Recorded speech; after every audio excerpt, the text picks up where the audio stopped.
Bismillahirrahmanirrahim. Dear students, Assalamu alaikum warahmatullahi wabarakatuh. I am Amar Shahid and welcome to my channel. In this video we shall do the numericals of class 10th physics, current electricity and the numericals from 14.5 to 14.8. So let's start it. Numerical 14.5. Two resistances of 2 kilo ohm and 8 kilo ohm are joined in series. If a 10 volt battery is connected across the ends of the combinations, find the following quantities. First one, the equivalent resistance of the series combination. Secondly, current passing through each resistor. And third one, we have to find potential difference across each the resistance. इससे पहले कि हम आगे चलें, series combination के related कुछ properties discuss कर लेते हैं. फ़र्ज़ करें हमारे पास तीन रजिस्टर्स R1, R2 और R3 सीरीज़ कॉम्बिनेशन के साथ सीरीज़ मैनर में अटैच्ड हैं. सीरीज़ कॉम्बिनेशन की जो सबसे पहली प्रॉपर्टी ये होती है वो ये है कि सीरीज़ कॉम्बिनेशन में हर रेजिस्टेंस के अलॉन्ग जो करंट होता है वो सेम होता है. जैसे I1, I2, I3 और ये दोनों सब सेम होंगे. जैसे कि ये डायग्राम में शो भी है कि R1 के अलॉन्ग करंट भी आई है, R2 के अलॉन्ग भी आई है और R3 के अलॉन्ग भी आई है, यानी सेम है. लेकिन इसी की दूसरा जो प्रॉपर्टी है वो ये है कि हर रेजिस्टेंस के अलॉन्ग जो वोल्टेज होता है वो डिवाइड हो जाता है. जैसे R1 के अलॉन्ग जो वोल्टेज है वो V1 है फ़र्ज़ कर लें, और R2 के अलॉन्ग वोल्टेज V2 है और R3 के अलॉन्ग वोल्टेज V3 है. और अगली बात यह है कि जितना वोल्टेज हम एक्सटर्नली अप्लाई कर रहे होते हैं ये ही डिवाइड होकर R1 R2 में तकसीम हो जाता है, यानी V=V1 + V2 + V3 होता है. तीसरी चीज़ जो हमें समझनी है वो कि इक्विवेलेंट रेजिस्टेंस. इक्विवेलेंट रेजिस्टेंस का क्या मतलब होता है कि तीन रेजिस्टर्स लगे हुए हैं, कहीं ज़्यादा भी हो सकते हैं, कहीं कम भी हो सकते हैं, कि हम सारे के सारे जो सीरीज़ में लगे हैं उनको एज ए वन कंसिडर करें, मतलब कि ऐसे कंसिडर करें कि ये एक ही रजिस्टर लगा हुआ है, वह इन तीनों का कंबाइंड इफ़ेक्ट उसे हम कहते हैं इक्विवेलेंट रेजिस्टेंस. सीरीज़ कॉम्बिनेशन में इक्विवेलेंट रेजिस्टेंस का हमारे पास फार्मूला होता है R equivalent = R1 + R2 + R3. आए हम अब न्यूमेरिकल की तरफ बढ़ते हैं. जैसे कि ये सर्किट के अंदर दो रजिस्टर्स R1 और R2 लगे हुए हैं और वोल्टेज की जो बैटरी 10 वोल्ट्स की बैटरी के साथ ये कनेक्टेड है. ये सर्किट अभी ओपन है. जैसे ही हम इस सर्किट को क्लोज़ करेंगे तो करंट पॉजिटिव टर्मिनल से यानी हाई पोटेंशियल से लो पोटेंशियल की तरफ मूव करना शुरू हो जाएगा. अब हमें फाइंड आउट पहले नंबर पर करना है कि करंट की वैल्यू क्या होगी. दूसरी चीज़ जो हमें फाइंड आउट करनी है कि R1 और R2 के अलॉन्ग जो पोटेंशियल डिफरेंस यानी V1 और V2 हमें फाइंड आउट करना है. और तीसरी चीज़ ये कि R1 और R2 का जो कंबाइंड जो इफ़ेक्ट है गोया इक्विवेलेंट रेजिस्टेंस है वो हमें फाइंड आउट करना है. तो स्टार्ट करते हैं. पहले नंबर पे R1 क्या है 2 किलो ओम, ये गिवन है. R2 क्या है 8 किलो ओम, ये भी गिवन है. और वोल्टेज कितना है 10, जो एक्सटर्नली तौर पर हम इस सर्किट को दे रहे हैं. फाइंड आउट हमें करना है R equivalent I1, I2, V1 और V2 फाइंड आउट करना है. R equivalent का सबसे पहले हम R equivalent फाइंड आउट कर लेते हैं. R equivalent के लिए सीरीज़ कॉम्बिनेशन में हमारे पास फार्मूला होता है R equivalent = R1 + R2 and so on. क्योंकि यहाँ दो ही रजिस्टर्स हैं इसलिए R1 और R2 तक कन्फाइंड होगा. वैल्यूज़ पुट करेंगे तो फाइनली हमारे पास आंसर आ जाएगा 10 kilo ohm. 10 kilo ohm resistance का मतलब ये है कि यहाँ पर जो दो रजिस्टर्स लगे हुए हैं R1 और R2, इन दोनों की कंबाइंड जो रेजिस्टेंस आ रही है वो क्या है, वो गोया इक्विवेलेंट रेजिस्टेंस है, वो हमारे पास क्या है 10 किलो ओम है. ठीक है. अब करंट की बात करते हैं. करंट जो यहाँ से फ़्लो करेगा, हमने जैसे इसकी प्रॉपर्टी में पढ़ा था कि जो रजिस्टर्स सीरीज़ कॉम्बिनेशन के अंदर हर रजिस्टर के अलॉन्ग जो करंट होता है वो सेम होता है, राइट. अब हम क्या करते हैं, ओहम्स लॉ को यूज़ करते हैं. ओहम्स लॉ क्या है, V = IR, राइट. अब I तो हर जगह पर सेम होगा.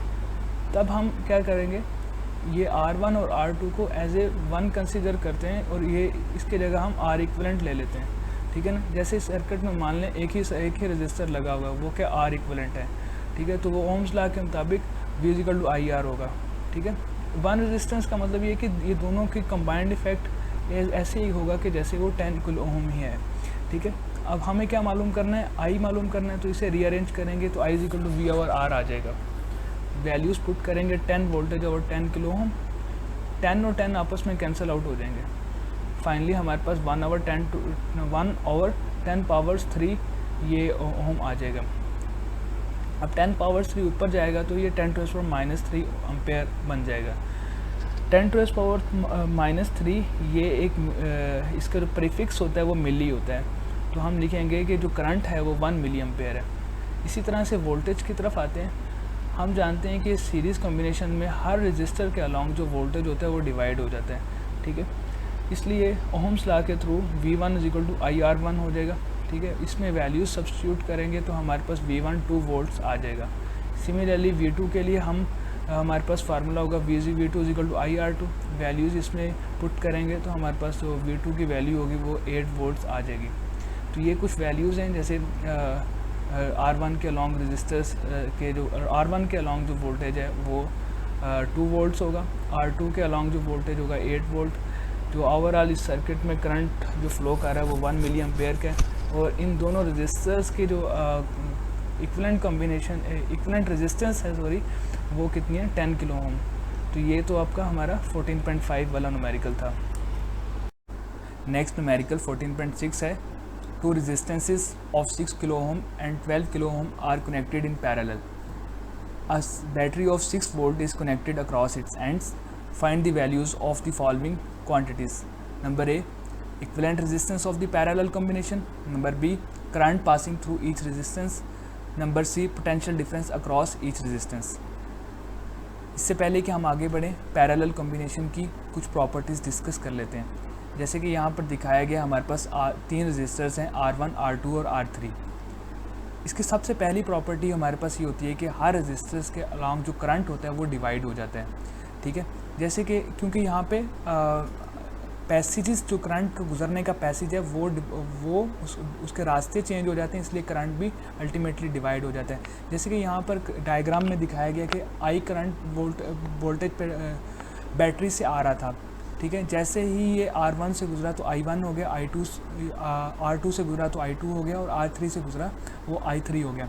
लेकिन जो शुरू वाला करंट था वो I था, इसलिए हम कहेंगे कि टोटल जो करंट जो बैटरी से आ रहा होता है वो डिवाइड हो जाता है हर रेजिस्टेंस के अलॉन्ग, यानी I is equal to I1 plus I2 plus I3 हो जाता है। सिमिलरली जो पोटेंशियल डिफरेंस यानी वोल्टेज है वो हर रेजिस्टेंस के अलॉन्ग सेम होता है, ठीक है, जो कि बैटरी का होता है। जैसे अगर फ़र्ज़ करें बैटरी का वोल्टेज V है तो R1 के अलॉन्ग भी V होगा, R2 के अलॉन्ग भी V होगा, R3 के अलॉन्ग भी V होगा, जैसे कि नज़र भी आ रहा है। सिमिलरली आखिरी बात है इक्विवेलेंट रेजिस्टेंस की। इक्विवेलेंट रेजिस्टेंस का मतलब क्या होता है कि अगर हम जितने भी रेजिस्टेंस पैरेलल कॉम्बिनेशन में लगे हुए हैं उन सब को इकट्ठा करके एक मान लें तो उन सब रेजिस्टेंस का जो कंबाइंड इफेक्ट होगा उसे हम इक्विवेलेंट रेजिस्टेंस कहेंगे। इक्विवेलेंट रेजिस्टेंस का पैरेलल कॉम्बिनेशन के अंदर फार्मूला होता है 1 over R equivalent is equal to 1 over R1 plus 1 over R2 plus 1 over R3।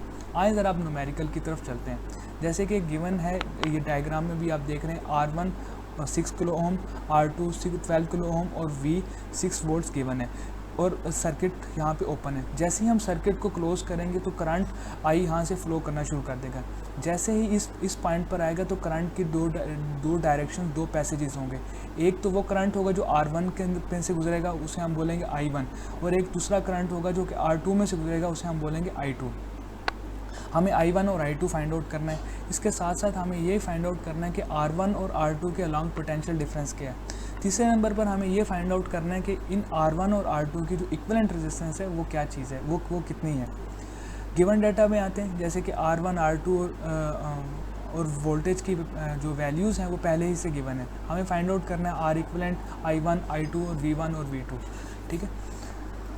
Okay, R equivalent का फार्मूला क्या होता है, 1 over R equivalent equal to 1 over R1 plus 1 over R2। इसमें just values substitute करेंगे, LCM लेंगे, इसे just जो mathematically तौर पर सॉल्व करेंगे तो फाइनली हमारे पास आंसर आ जाएगा 4 R equivalent equal to 4 kilo ohm. Similarly आगे चलते हैं वोल्टेज। जैसे कि हमें इसकी प्रॉपर्टीज़ में पहले ही पढ़ चुके हैं कि पैरेलल कॉम्बिनेशन में जो पोटेंशियल डिफरेंस यानी वोल्टेज होता है वो हर रेजिस्टेंस के अलॉन्ग सेम होता है और उसकी वैल्यू वही होती है जो हम एक्सटर्नली तौर पर वोल्टेज अप्लाई कर रहे होते हैं। जैसे कि अगर हम एक्सटर्नली तौर पर 6 वोल्ट अप्लाई कर रहे हैं तो पोटेंशियल डिफरेंस R1 के अलॉन्ग भी 6 वोल्ट होगा और R2 के अलॉन्ग भी 6 वोल्ट होगा, यानी V is equal to V1 is equal to V2, ये 6 वोल्ट के इक्वल हो जाएगा। अब करंट की बात करते हैं, करंट चूँकि डिवाइड हो जाता है इसलिए, और ओम्स लॉ के according V is equal to IR होता है, तो I is equal to V over R हो जाएगा, ठीक है।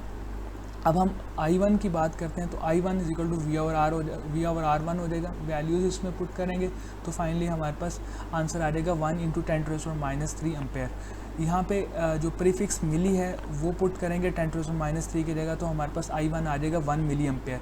इसी तरह से I2 किसके इक्वल होता है, V ओवर R2 के, राइट। हम वैल्यूज़ इसमें सब्स्टिट्यूट करेंगे तो हमारे पास फाइनली आंसर आ जाएगा 0.5 इंटू 10⁻³ एम्पेयर्स, ठीक है। यहाँ पर भी मिली वाली जो वैल्यू है 10⁻³ की जगह मिली प्रीफिक्स पुट करेंगे तो I2 हमारे पास 0.5 मिली एम्पेयर आ जाएगा। हम देख रहे हैं यहाँ पे I1 की वैल्यू 1 मिली एम्पेयर है, I2 की वैल्यू 0.5 मिली एम्पेयर है, V1 और V2 की एक जैसी वैल्यूज़ हैं यानी 6 वोल्ट है, और R इक्विवेलेंट हमारे पास क्या आ गया, 6 kilo ohm. Numerical number 14.7, an electrical bulb is marked with 220 volts 100 watt. Find the resistance of the filament of the bulb if the bulb is used 5 hours daily. Find the energy in kilowatt hour consumed by the bulb in 1 month means 30 days. आमतौर पे जो भी bulb हमारे market से मिलते हैं उनके ऊपर बहुत सी इंफॉर्मेशंस गिवन होती हैं। जैसे फ़र्ज़ करें मेरे पास एक ये फायरफ्लाई वालों का एक बल्ब है, उसके जो डब्बा है उसका एक सैंपल मेरे पास मौजूद है। आप देख सकते हैं कि इसके ऊपर डिफरेंट जो चीज़ें लिखी हुई हैं। अगर हम इसको थोड़ा सा बड़ा करके देखें तो ये जो बल्ब है इसके अंदर जो कुछ डाटा है वो हमें क्या क्या चीज़ें बताता है वो ज़रा देखते हैं। जैसे कि ये देखते हैं, इसलिए आप देख सकते हैं सबसे ऊपर लिखा हुआ है 100 वाट्स। 100 वाट्स हमें बताता है कि बल्ब की पावर कितनी है।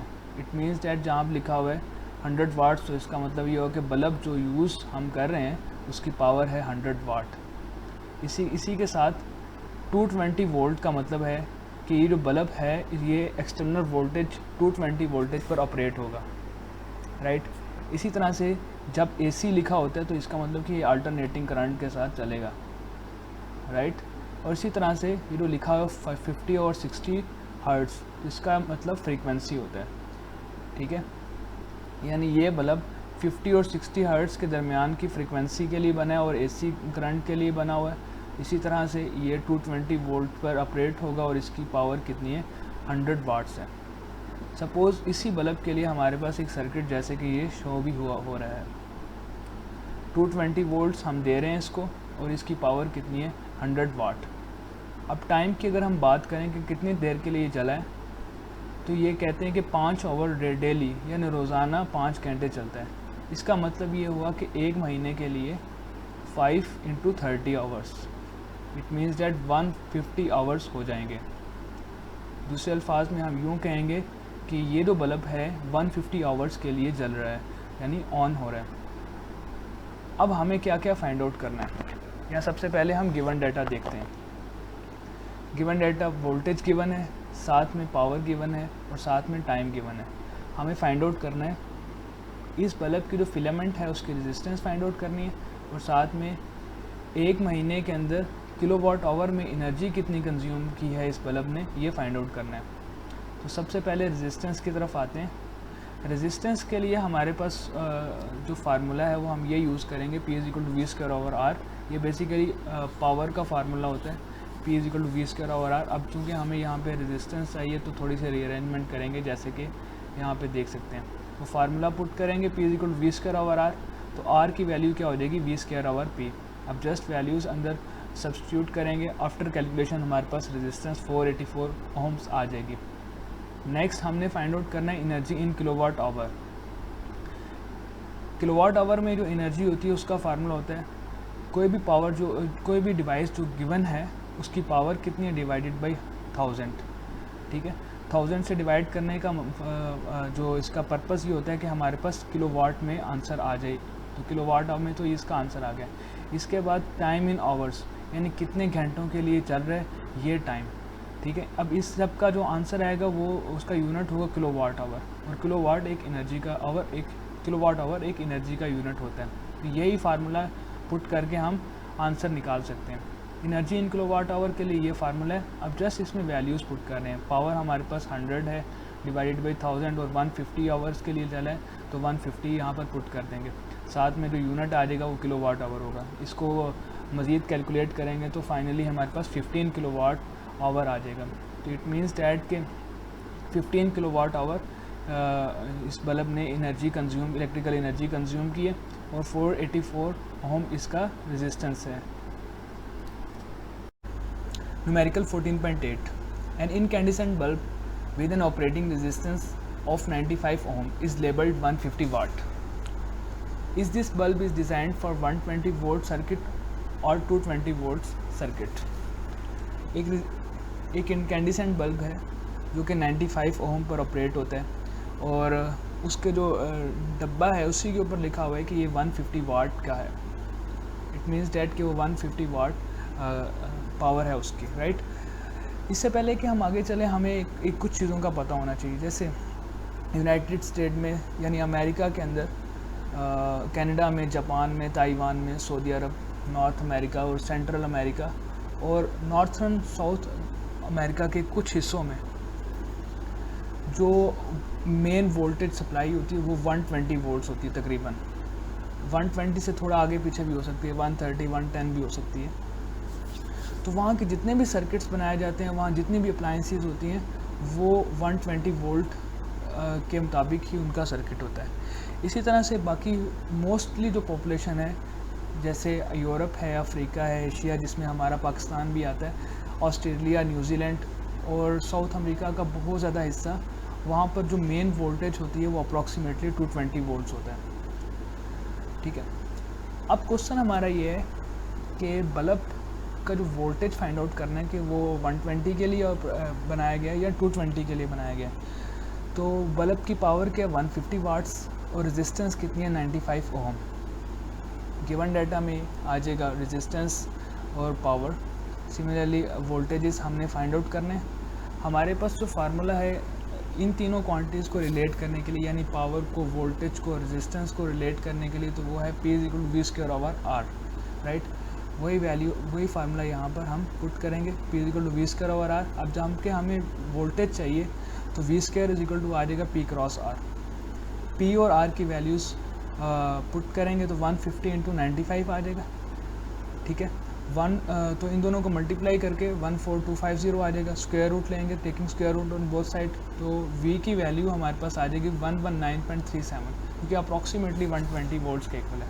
हम ये कहेंगे कि ये जो बल्ब है ये 120 वोल्ट के सर्किट के लिए डिज़ाइन हुआ है, राइट।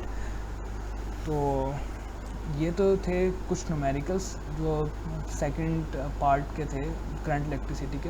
होप सो समझ आई होंगी। तो थैंक्स फॉर ऑब्जर्विंग इट।